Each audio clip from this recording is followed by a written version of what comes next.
Boa tarde, pessoinhas. Vamos para a nossa aula de História. Então, na nossa aula de História hoje, nós vamos fazer a continuação, né, das novas formas de moradia nas cidades. Vamos ver um videozinho aqui primeiro.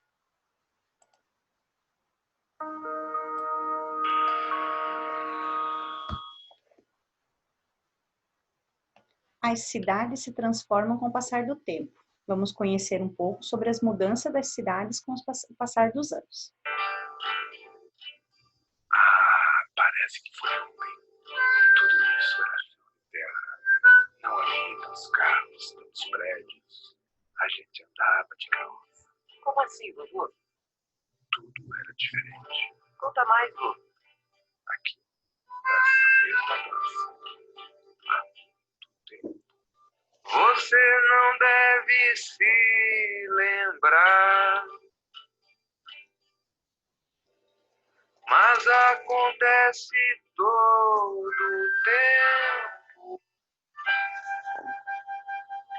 Nossas cidades a se transformar,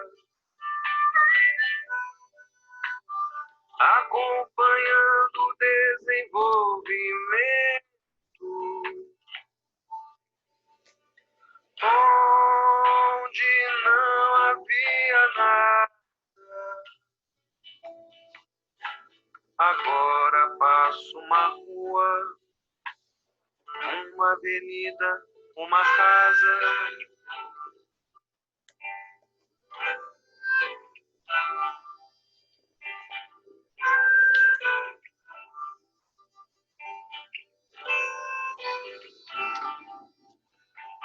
Muitos vieram do campo,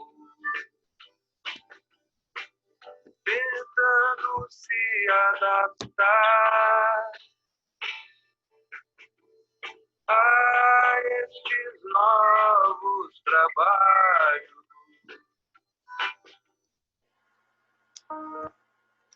Droga. Onde não havia nada.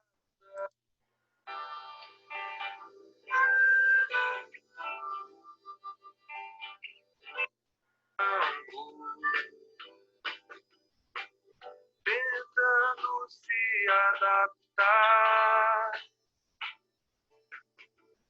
a estes novos trabalhos.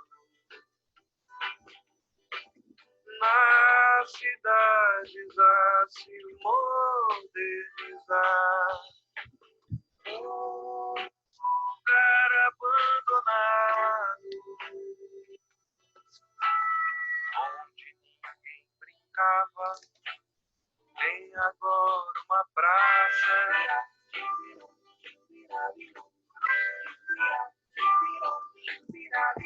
Muitas cidades a crescer, melhorando a condição da nossa vida de montão.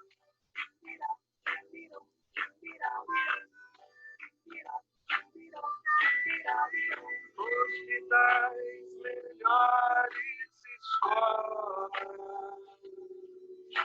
pra gente estudar.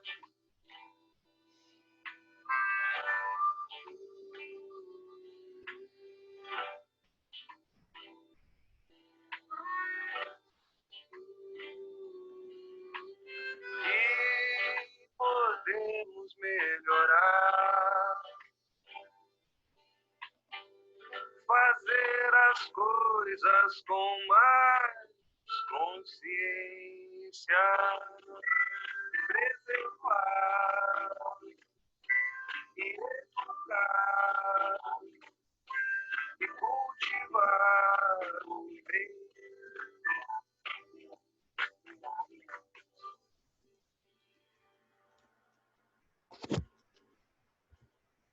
Isso? Então, assim, ela vai modificando, né? A cidade vai modificando. Então, aqui, novas formas de moradia nas cidades. Em Recife, Salvador, Rio de Janeiro e São Paulo, cidades brasileiras onde surgiram as primeiras fábricas, ocorreram grandes transformações. Nessas cidades, começaram a se formar os bairros operários. Então, Jaboatão, São José, Afogados, no Recife, Bangu, Gamboa, São Cristóvão, no Rio de Janeiro, Brás, Bexiga, Cambuci, em São Paulo, e eram bairros de operários. Os trabalhadores costumavam ocupar moradias oferecidas pelas próprias indústrias. Eram as vilas operárias. Então, ali embaixo tem uma foto da cidade de São Paulo do século XX, onde tinha as vilas operárias em bairros, né, formavam um conjunto de pequenas casas construídas em volta de um pátio, com sala, cozinha, e algumas delas com o banheiro, que era pouquinho que eles tinham na época, o banheiro era de uso comum, então fazia o banheiro no local onde que todos pudessem ir, né? Então chegava no trabalho, era aquela fila para tomar banho, né, para ir no banheiro e tal. A população mais pobre procurava os cortiços e as habitações coletivas. Quando não encontrava acomodações nas vilas operárias, essas moradias tinham sido ocupadas anteriormente pelas pessoas mais ricas, que se transferiram desde o século XX para bairros melhores, né, com condições de vida melhores, e acabaram deixando esses espaços aí que as pessoas foram invadindo daí. Esses menos favoráveis foram ocupados pelos mais humildes, né? Então, ali a outra foto é um cortiço existente nos fundos do prédio número 12, na Rua Senado, no Rio de Janeiro, em 1906, né? A população mais pobre procurava os cortiços e um conjunto pequeno. Eles tinham um quintal comum, de todo mundo ali estendia as roupas e tal, e tinha um quarto só. Era o quarto para eles ficarem, né? Então, dormiam no quarto e ficavam no pátio ali com todo mundo. O preço elevado dos terrenos em diversas cidades favoreceu a construção de casas nas encostas e de morros, especialmente no Rio de Janeiro, dando origem às primeiras favelas, ocupadas pelas famílias de negros libertos que prenderam seus lugares de trabalho. Em 1904, uma reforma urbana no Rio de Janeiro criou novas avenidas e centros comerciais, mas expulsou a população pobre que vivia na região. A solução foi ocupar os morros construídos por habitações precárias. Lembra que a prof falou? Então, eles não tinham nada, subiam nos morros e começavam a construir aqueles barracos, aquelas casas, né? Que não tinha nenhuma estrutura boa, né? Para acontecer daqui a pouco de desmoronar tudo, né? De cair. E essa aqui é uma foto do Morro da Providência em 1920, essa de baixo, tá? As cidades foram crescendo sem planejamento e sem oferecer condições adequadas de vida à população mais pobre. O resultado desse crescimento desordenado pode ser percebido até hoje nas cidades brasileiras. Então, ali, leia a história de um filho de imigrantes que viveu no bairro do Brás, na cidade de São Paulo, no início do século XX. Antônio Teodósio Sapateiro, filho de imigrantes italianos, 69 anos. Nunca morou em outro lugar que não fosse o Brás. Aos 8 anos aprendeu a costurar sapatos, né, com o seu pai. Quando o moço fabricava à mão sapatos, sapatos Luiz XV, um ofício herdado do seu pai Genaro. Ele era lampioneiro, acendedor de lampiões a gás de rua. Então, não tinha iluminação, né, como esses postes que a gente tem hoje. Eram coisas de, tipo, liquinhos de gás, né? Então, eles iam lá e às vezes apagava o convento, eles iam lá e tinham que acender novamente, né? Essa aqui é uma vista parcial do Brás, na cidade de São Paulo, em 1860. O Brás de seu tempo era muito diferente do dia de hoje. Naquela época, italianos, espanhóis e portugueses formavam uma só família. As brigas ficavam por conta dos jogos entre Corinthians e Palestra Itália.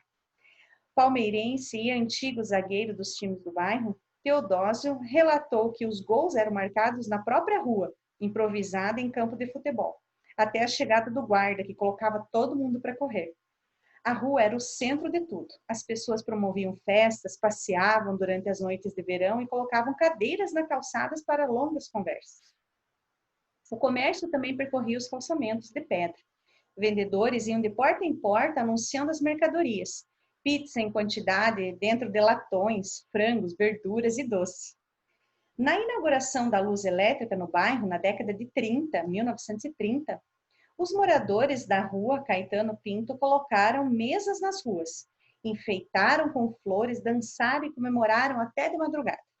A minha turminha ficou contente, por isso possibilitaria as peladas à noite, porque eles daí jogavam futebol, antes tinha que jogar durante o dia, né, ali na rua, né, quando eles eram crianças, e depois podiam jogar até mais tarde, porque tinha iluminação, né. Converse com seus colegas e o professor sobre as mudanças ocorridas na cidade de São Paulo e em outras cidades brasileiras. Apresente aspectos positivos e negativos dessa transformação.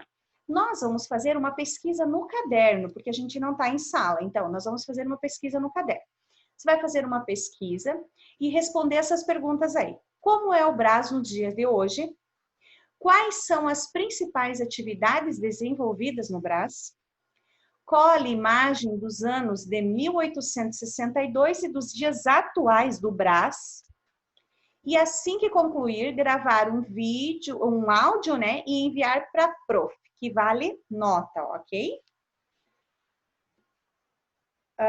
Tem que enviar, ler, né? Ler o que você escreveu, como é o Brás no dia de hoje, quais são as atividades desenvolvidas pelo Brás, tá? Então, vocês vão escrever tudo ali. Eu não quero uma leiturinha de 50 segundos. Eu não quero uma resposta de 3 linhas, tá? Tem muita coisa para falar do Brás. Então, é bastante, não é 3 linhas que eu já não vou... Eu vou dar nota conforme forem me falando, tá? Então, a nota depende de vocês. Ok, pessoal?